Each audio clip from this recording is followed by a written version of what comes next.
Welcome to Akshita media. Delimitation పై దక్షిణాది రాష్ట్రాల ప్రతిపక్ష పార్టీలు కలిస్తే మీకెందుకు భయం అవుతుంది? కేంద్ర మంత్రి కిషన్ రెడ్డిపై విమర్శలు. హలో అండి, నమస్తే. ఇప్పుడు మాట్లాడే టాపిక్ వచ్చేసి ఫెయిర్ డీలిమిటేషన్. ఫస్ట్ మీట్ తమిళనాడులోని చెన్నైలో జరిగింది. డిఎంకే ప్రెసిడెంట్ అండ్ తమిళనాడు ముఖ్యమంత్రి ఎంకే స్టాలిన్ గారి ఆధ్వర్యంలో జరిగింది. దానికి వివిధ రాష్ట్రాల నుంచి చాలామంది పొలిటికల్ పార్టీస్ ఏదైతే డీలిమిటేషన్ ఎక్సర్సైజ్ వల్ల రిప్రజెంటేషన్ పరంగా లాసెస్ వచ్చే రాష్ట్రాలు ఉన్నాయి, ఆ రాష్ట్రాల నుంచి దాదాపు అందరూ వెళ్ళే ప్రయత్నం చేశారు, ఎక్సెప్ట్ ఆంధ్రప్రదేశ్. అయితే ఈ డీలిమిటేషన్, ఫెయిర్ డీలిమిటేషన్కి కౌంటర్గా ఆంధ్రప్రదేశ్ నుంచి ఎవరు వెళ్ళలేదు కాబట్టి ఆంధ్రప్రదేశ్ బీజేపీలు ఎవరు మాట్లాడలేదు. అండ్ తమిళనాడు నుంచి అన్నామలై అనే వ్యక్తి, తమిళనాడు బీజేపీ ప్రెసిడెంట్, అతను జనరల్గానే ఎప్పుడు రియాక్ట్ అవుతుంటారు, దాని మీద ఏ డీలిమిటేషన్ మీద పెద్దగా మాట్లాడే ప్రయత్నం చేయలేదు ఆయన. కర్ణాటక నుంచి పెద్దగా ఎవరు రెస్పాండ్ అవ్వలేదు, అండ్ కేరళ నుంచి కూడా పెద్దగా ఎవరు రెస్పాండ్ అవ్వలేదు. బట్ తెలంగాణ లీడర్స్ అయితే మాత్రం ఆంధ్రప్రదేశ్లో మన లెజిస్లేటర్స్ సాంస్కృతిక కార్యక్రమాల్లో రకరకాల స్కిట్స్ వేశారు. అలా తెలంగాణలో ఉన్నటువంటి బీజేపీ ఎంపీలు అండ్ కేంద్ర మంత్రులు చాలా పర్ఫెక్ట్గా ఒక్కొక్కళ్ళు ఒక్కో రోల్ తీసుకొని ఈ డీలిమిటేషన్ ఎక్సర్సైజ్ని వాళ్ళ నోటికి వచ్చినట్టు మాట్లాడే ప్రయత్నం చేశారు. ఒక ఆయన రాజ్యాంగం మీద ఎక్స్పర్ట్ అయినట్టు రాజ్యాంగం గురించి మాట్లాడే ప్రయత్నం చేశారు ఒక ఇద్దరు నేతలు. అండ్ కేంద్ర మంత్రిగా ఉన్నటువంటి ఇద్దరు కేంద్ర మంత్రులు అనే అంశాన్ని మర్చిపోయి ఈ డీలిమిటేషన్ ఎక్సర్సైజ్కి రిలేటెడ్ సబ్జెక్ట్ మాట్లాడకుండా చాలా చిల్లరగా, అసలు సబ్జెక్ట్ ఆఫ్కోర్స్ ఇద్దరికీ సబ్జెక్ట్ లేదు, అది వేరే ఆస్పెక్ట్. తెలంగాణ నుంచి బీజేపీ ఎంపీ మంత్రులుగా ఉన్నటువంటి ఇద్దరికీ సబ్జెక్ట్ లేదు.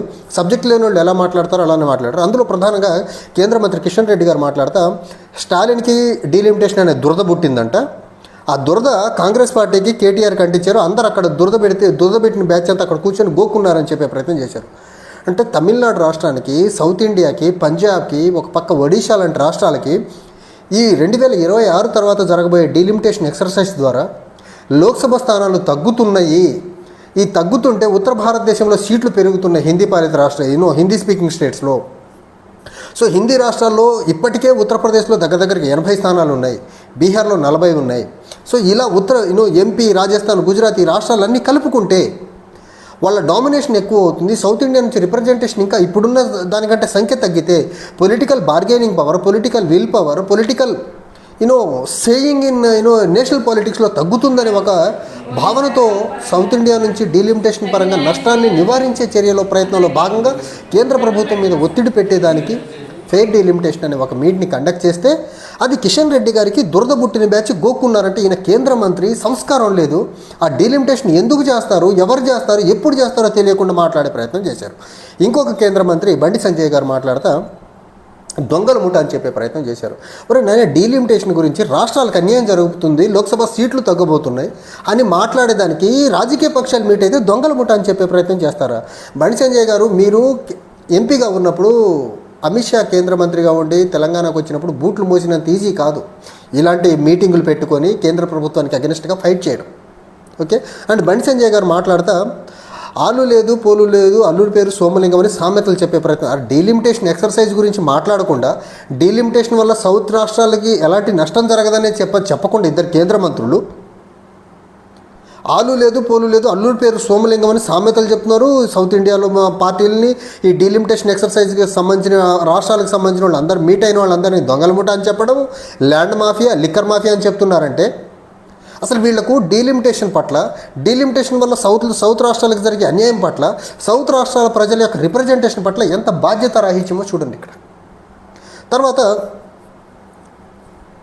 ధర్మపురి అరవింద్ నిజామాబాద్ ఎంపీ మాట్లాడుతూ తమిళనాడు రాష్ట్రం ఎన్నికల స్టంట్గా డీలిమిటేషన్ ఎక్సర్సైజ్ని తీసుకొచ్చింది, ఎలాగో ఎన్నికల్లో ఓడిపోతామనే భయంతో దీన్ని వాడుకుంటుంది.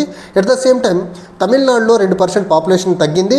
సో ఇదంతా తమిళనాడు సమస్యని సౌత్ ఇండియా సమస్యగా దేశాన్ని విడగొట్టే, డీలిమిటేషన్లో మాకు అన్యాయం జరగకుండా చూడండి అంటే దేశం విడగొట్టే కుట్ర ఎక్కడ కనిపిస్తుంది ఇందులో? వాళ్ళు దేశం నుంచి విడిపోతామని ఎవరన్నా చెప్పారా? సౌత్ ఇండియన్ ఏ స్టేట్ వాళ్ళన్నా చెప్పలేదు కదా.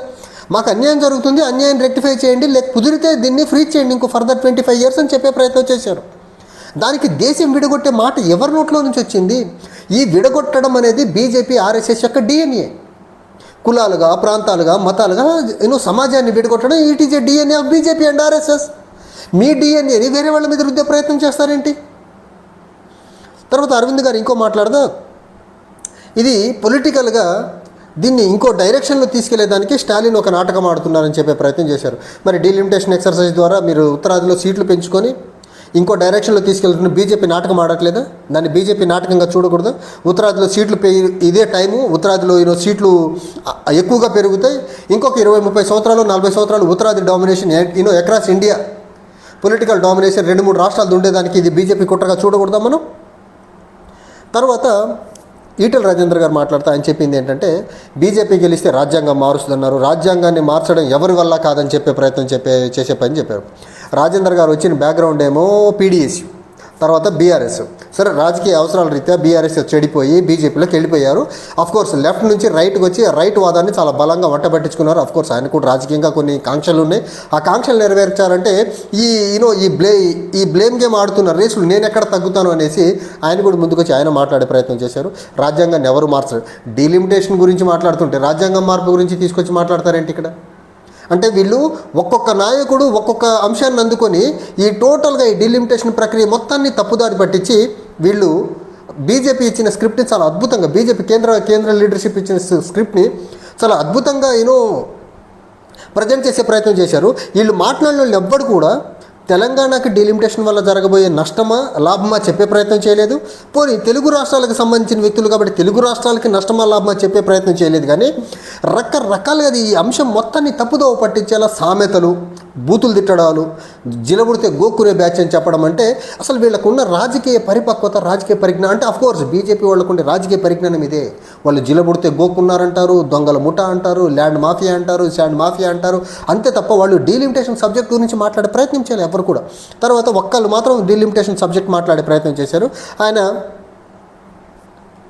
రఘునందన్ రావు గారు రాజ్యాంగం ప్రకారం yes, according to Constitution of India, there should be a delimitation of the parliament segments as well as assembly segments after every census every 10 years. Of course ఎవరు కానట్టు 1971 నుంచి 2026 వరకు జరగకూడదు అనుకున్నారు. 2001 వరకు జరగదు అనుకున్నారు. అటల్ బిహారీ వాజ్పేయి గారు ఫ్రీ చేశారంటే అటల్ బిహారీ వాజ్పేయి గారికి తెలియక చేశారు ఈ పని. మీ బీజేపీ మాజీ ప్రధానమంత్రి అయినా మీకంటే బీజేపీని చాలా అద్భుతంగా ఈ దేశంలో ఈరోజు బీజేపీ నిలబడిందంటే one of the stalwart leader ఆయన చేసిన తప్పంటారు. ఇప్పుడు రఘునందన్ రావు గారు నిన్నగాక మీరు మొన్న బీజేపీలోకి వచ్చారు. అండ్ మీరు మీ పుట్టక టీఆర్ఎస్లో కాంగ్రెస్ దెన్ బీజేపీ, మీరు మారని పార్టీ లేదు. ఏ పార్టీ మారితే ఐఐ అండగా గొడుగు పడతారు మీరు రాజకీయంగా మీ అవసరాల కోసం. అండ్ ఇప్పుడు ఈ రాజ్యాంగం చెప్పిన దాన్ని చేస్తున్నాం. రాజ్యాంగం కూడా పోస్ట్ పోన్ చేయొచ్చు అని కూడా చెప్పింది రాజ్యాంగం. అది ఎందుకు మాట్లాడరు మీరు? 10 సంవత్సరాల తర్వాత చెయ్యాలనేది ఉంది. అట్ ద సేమ్ టైం అవసరం అనుకుంటే దేశ ప్రయోజనాలు రీత్యా దాన్ని ఫర్దర్గా ఫ్రీజ్ కూడా చేయొచ్చు. ఫ్రీజ్ చేయమనే కదా ఇప్పుడు సౌత్ ఇండియన్ స్టేట్స్ అన్ని అడుగుతుంది. ఫర్దర్గా 25 years ఫ్రీజ్ చేస్తే ఏమైంది? మీ ఆస్తులు ఏమైనా తగ్గిపోతాయా? అంటే బీజేపీలో ఉత్తరాది రాష్ట్రాల్లో సీట్లు పెంచుకొని బీజేపీకి ఎలాగో బలంగా ఉంది కాబట్టి, దక్షిణాది నుంచి ఎలాగో మీకు సీట్లు రావు కాబట్టి, పంజాబ్లో కూడా మీకు ఎలాగో సీట్లు రావు కాబట్టి, ఒరిస్సాలో ఒకసారి నమ్మేదో మీకు రాష్ట్ర ప్రభుత్వాన్ని అక్కడ కట్టబెట్టారు, కొన్ని ఎంపీ సీట్లు ఇచ్చారు. ఈసారి ఒరిస్సాలో కూడా మీకు సీట్లు రావని ఒక నిర్ణయానికి వచ్చిన బీజేపీ ఎట్టి పరిస్థితుల్లో 2026 తర్వాత జనాభా లెక్కలు చేసి డీలిమిటేషన్ ఎక్సర్సైజ్ని ముందుకు తీసుకెళ్ళి ఉత్తరాది రాష్ట్రాల్లో ఎంపీల సంఖ్య పెంచుకొని ఉత్తరాది రోజు మతపరమైన రాజకీయాలు చేసి అక్కడి నుంచి నంబర్ తెచ్చుకొని మళ్ళీ కేంద్రంలో బీజేపీ అధికారంలో రావాలంటే మీకు డీలిమిటేషన్ ఎక్సర్సైజ్లో ఉత్తరాది రాష్ట్రాల్లో సీట్లు పెంచుకోవడం తప్ప ఇంకో మార్గం కనపడగా ఈ ప్రక్రియను ముందుకు తీసుకెళ్తున్నారు. సౌత్ ఇండియన్ రాష్ట్రాల యొక్క ఇంట్రెస్ట్ మొత్తాన్ని తాకట్టు పెట్టి అసలు మీరు ఈ రకంగా సౌత్ ఇండియన్ మరీ ముఖ్యంగా తెలంగాణ రాష్ట్రం యొక్క ఇంట్రెస్ట్లను ఇంత దారుణంగా కాలరాస్తా మీరు ఎలా గెలుస్తామనుకుంటున్నారంటే తెలంగాణ ప్రజలు అంత గుడ్డిగా మిమ్మల్ని నమ్మి ఓటేస్తారనుకుంటున్నారా? రాష్ట్ర ప్రజలకి డీలిమిటేషన్ ఎక్సర్సైజ్ ద్వారా సీట్లు తగ్గిన తర్వాత కుదిరితే ప్రాంత ప్రయోజనాలు కాపాడండి. అఫ్కోర్స్ పార్టీ ప్రయోజనాలు ఎవరికన్నా అవసరమే, కానీ దానికంటే ముందు ప్రాంత ప్రజల యొక్క ప్రయోజనాలు మీకు కుదిరితే ప్రాంత ప్రజల యొక్క అభీష్టం కోసం ప్రాంత ప్రజల యొక్క ఇంట్రెస్ట్లు కాపాడేదానికి పనిచేయండి తప్ప సెంటర్లో కూర్చున్న బీజేపీ వాళ్ళ కోసమో నాగ్పూర్లో కూర్చున్న ఆర్ఎస్ఎస్ వాళ్ళ స్క్రిప్ట్ చదువుకుంటా సొంత ప్రాంత ప్రజలకి వెన్నుపోటు పొడిచే పని దయచేసి చేయదు మీరు. రఘునందన్ రావు గారు అఫ్కోర్స్ ఇవారే ఫేమస్ రెనోడ్ లాయర్, మీరు కాదనట్లేదు. ఎలా అయితే 10 years తర్వాత చేయొచ్చు అన్నారో ఆ 10 years తర్వాత చెయ్యకూడదని కూడా ఉంది. అందులో చెయ్యొచ్చు, చేయకుండా ఉండొచ్చు. 71 నుంచి ఇప్పటివరకు చేయకుండా ఆపేశారు కదా నంబర్స్ పెంచకుండా.